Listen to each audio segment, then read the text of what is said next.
আসসালামু আলাইকুম সম্মানিত ভিউয়ার্স, আশা করছি সবাই ভালো আছেন। এই বিগত ১.৫ বছর ধরে মালয়েশিয়া কলিং বিভিন্ন জল্পনা কল্পনার মধ্য দিয়ে যাচ্ছিল।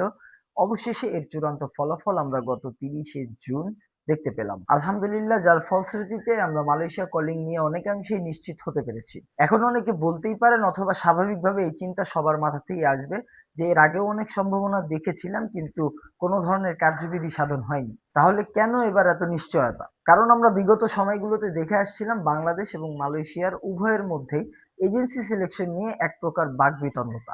আসলে কোনো দেশই চাচ্ছিল না এই বাছাই প্রক্রিয়াটি হস্তান্তর করতে। বাংলাদেশ বিগত সময়ের সিন্ডিকেট, দুর্নীতি এবং নিজেদের স্বার্থ রক্ষার তাগিদে গত ১.৫ বছর ধরে চাচ্ছিল এই বাছাই প্রক্রিয়াটি নিজেদের মধ্যে সীমাবদ্ধ রাখতে। কিন্তু নানান জটিলতা এবং আগের সরকারের রেখে যাওয়া এমওইউ চুক্তির কারণে এই কাজগুলো তেমনভাবে সফল হয়নি। আগের এমওইউতে স্পষ্টভাবে উল্লেখ করা আছে যে মালয়েশিয়া তাদের নিজেদের পছন্দ মতো এজেন্সিগুলো সিলেক্ট করতে পারবে এবং সেই এজেন্সিগুলোর মাধ্যমেই মালয়েশিয়া তাদের কর্মীগুলো নিয়োগ নিবে। আর এমওইউ চুক্তির মেয়াদ শেষ হবে এই বছরের ২০২৬ সালের ডিসেম্বরে। এরই ধারাবাহিকতায় এমওইউ চুক্তির যেহেতু মেয়াদ উত্তীর্ণ হয়নি অথবা সংশোধন করা হয়নি, তাই এবারের শ্রমবাজারের এজেন্সি সিলেকশন প্রক্রিয়াটি মালয়েশিয়াই করবে। কিন্তু এরই মধ্যে আমাদের প্রধানমন্ত্রীর উপদেষ্টা জনাব মাহাদি আমিন এই বলে আশ্বস্ত করেছেন যে তারা মালয়েশিয়ার কাছে আবেদন করেছেন যে এবার যেন বেশি সংখ্যক এজেন্সির নাম দেওয়া হয়। যেহেতু মালয়েশিয়ার শর্ত পূরণ করতে পারে এমন ৪২৩টি এজেন্সি মালয়েশিয়ার নিকট বাংলাদেশ থেকে তালিকা করে পাঠানো হয়েছিল,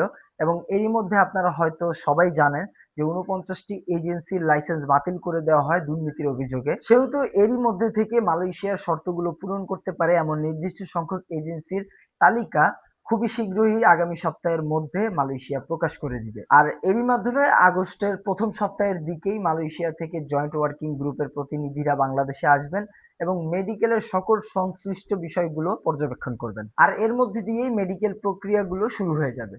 তো যারা মালয়েশিয়া যেতে ইচ্ছুক আছেন, অনেকদিন ধরে অপেক্ষা করছেন, তারা এবার মনস্থির করুন। আর আমরাও বিএমইটি ঘোষণার পরপরই পাসপোর্ট গ্রহণের কার্যক্রমগুলো শুরু করে দিব। এছাড়া আমাদের কাছে মালয়েশিয়ার যে যে কোম্পানিগুলোতে কাজ করার সুযোগ রয়েছে সেই সকল বিষয়ে বিস্তারিত জানতে এবং মালয়েশিয়া যেতে আপনি যদি ইচ্ছুক হন, অথবা আপনি আপনার অনেক লোক আছে যেগুলোকে পাঠাতে চান, তাদের হয়ে আপনি কাজ করবেন, যে কোনো ভাবে হোক আমাদের সাথে যোগাযোগ করতে পারবেন। স্ক্রিনে দেওয়া নাম্বারে কল করতে পারেন।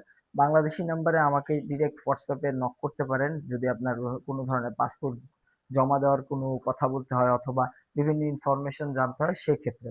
আর যদি আপনি বিভিন্ন ধরনের আপডেট পেতে চান, মালয়েশিয়ার কি অবস্থা, কি হচ্ছে না হচ্ছে, সব বিষয়ে যদি জানতে চান এবং কি কি কোম্পানি কি কি ফ্যাসিলিটিস দিচ্ছে এবং কার কোথায় কি বোনাস, এভরিথিং মালয়েশিয়া নিয়ে যাবতীয় যত ধরনের ইনফরমেশন জানতে হয়, তার জন্য আমাদের হোয়াটসঅ্যাপ গ্রুপে জয়েন হতে পারেন।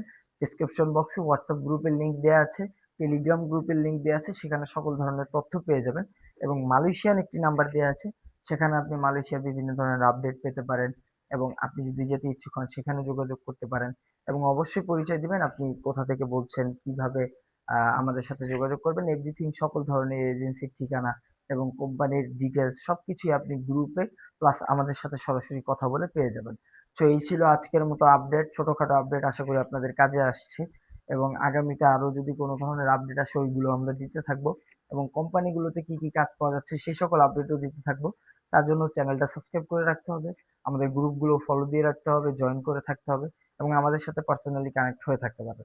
তো এই ছিল আজকের মতো ভিডিও, আশা করছি সবাই ভালো থাকবেন, সুস্থ থাকবেন, এবং দেখা হচ্ছে নেক্সট ভিডিওতে পরবর্তী কোনো আপডেট অথবা কোনো ধরনের নিউজ নিয়ে, যেগুলো আপনাদের কাজে আসবে। ততক্ষণ অবধি ভালো থাকুন। আসসালামু আলাইকুম।